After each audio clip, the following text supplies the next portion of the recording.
श्री सद्गुरु महाराज की जय। पूज्यपाद महर्षि संत सेवी परमहंस जी महाराज का प्रवचन दशई दशहु कर संयम। इस प्रवचन का प्रथम भाग।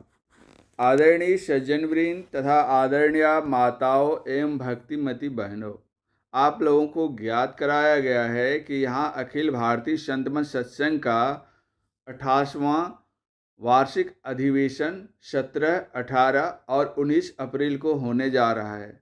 इस सत्संग समारोह में सम्मिलित होने के लिए ही आप लोग यत्र तत्र से यहाँ एकत्र हुए हैं।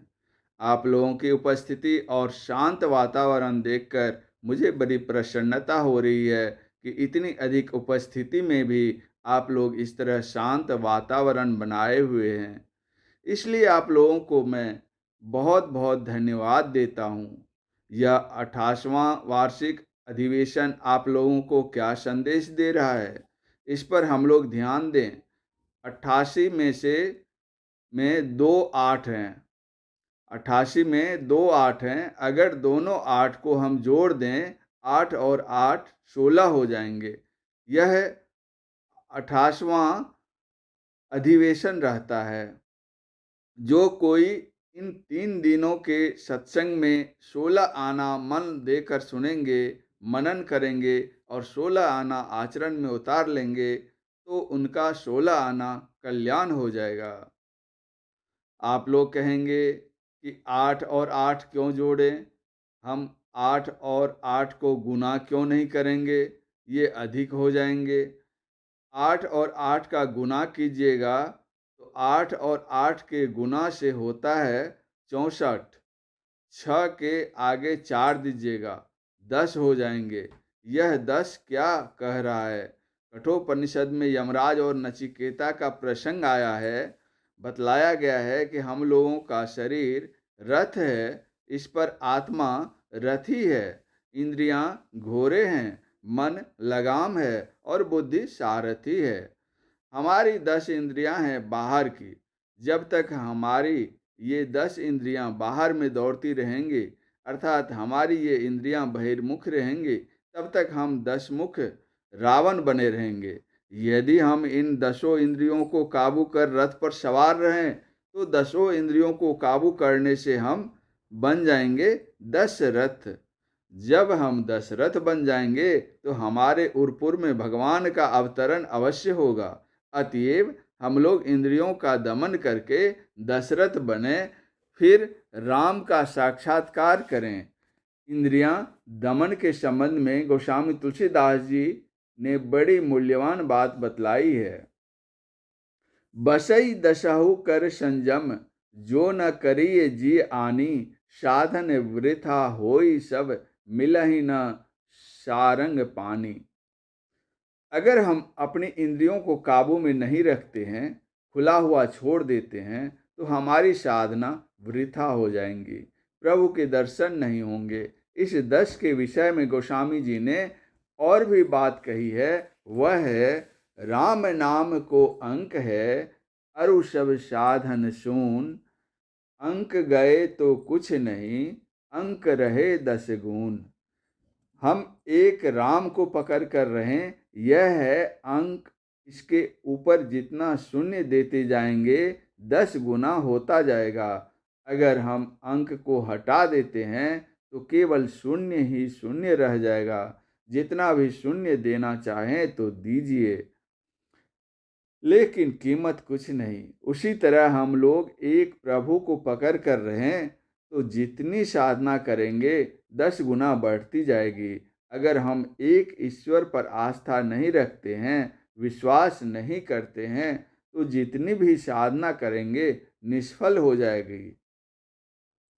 आप कहेंगे कि जो जोड़ और गुना की बात तो समझ में आ गई, अब घटाओ और भाग करके देखें तो क्या होता है। उसका भी परिणाम देखिए। 8 में 8 का भाग आप देते हैं तो लब्धि 1 होती है, और 8 में 8 को आप घटा देते हैं तो शून्य हो जाता है। 1 के सामने शून्य दीजिएगा तो वही 10 सामने आएगा। अर्थात 1 को हम पकड़ कर रखते हैं, यानी एक प्रभु की भक्ति करते हैं तो हमारा कल्याण 10 गुना बढ़ता चला जाएगा। अगर हम एक को पकड़ कर नहीं रखते हैं तो अंक हट गया, बच गया शून्य, हमारा जीवन शून्य हो जाएगा। अंग्रेजी में कहते हैं जीरो। जी जीवन, रो रोते, यानी जीवन भर रोते रह जाएंगे। यह संत मत सत्संग ईश्वर भक्ति करने के लिए बतलाता है। वह राम कैसा जिसकी हम भक्ति करें। गोस्वामी तुलसीदास जी महाराज कहते हैं, आठ ही आठ प्रकृति पर निर्विकार श्री राम, के ही प्रकार पाई हरि, हृदय बसहि बहु काम। वह प्रभु राम अष्टधा प्रकृति के पड़े है, यानी अहि, अप, अनल, अनिल, आकाश, सत, रज और तम। इनके बड़े निर्विकार निराकार राम है। जब निर्विकार निराकार प्रभु हमें मिलेंगे तो हम भी निराकार हो जाएंगे। वे प्रभु कहाँ मिलेंगे? गोस्वामी जी कहते हैं, प्रकृति पार प्रभु सब उर्वासी, ब्रह्म निरीह विरज अविनाशी। रामचरितमानस। वह प्रभु सत्य है, वह जीवन सत्य है। इस जीव को उस प्रभु से मिला दें, इस सत्य का उस सत्य से संग हो जाएगा, असली सत्संग हो जाएगा। इससे बढ़कर और कोई सत्संग नहीं। यह है आंतरिक सत्संग। हमारे गुरुदेव ने बताया, नित्य सत्संग करो बनाई, अंतर बाहर द्वय विधि गाई। धर्म कथा बाहर सत्संगा, अंतर सत्संग ध्यान अभंगा। जब हम अंतर्मुख होकर अपने अंदर ध्यान करेंगे तो जीव पीव का संग होगा। यह प्रथम श्रेणी का सत्संग होगा। लेकिन जब तक प्रभु के दर्शन नहीं हुए हैं तब तक बाहर सत्संग करें। इस बाहर के सत्संग में बहुत लाभ है। इस सत्संग में लाभ बहुत है, तुरंत मिलावे गुरु से। संत कबीर साहब। इस बाहरी सत्संग को करते रहेंगे तो कभी न कभी संत सद्गुरु हमें मिल जाएंगे। वे संत सद्गुरु हमें शिक्षा दीक्षा देकर परम प्रभु परमात्मा के दर्शन करा देंगे, उनसे मिला देंगे। इसलिए बाह्य सत्संग की भी बड़ी आवश्यकता है।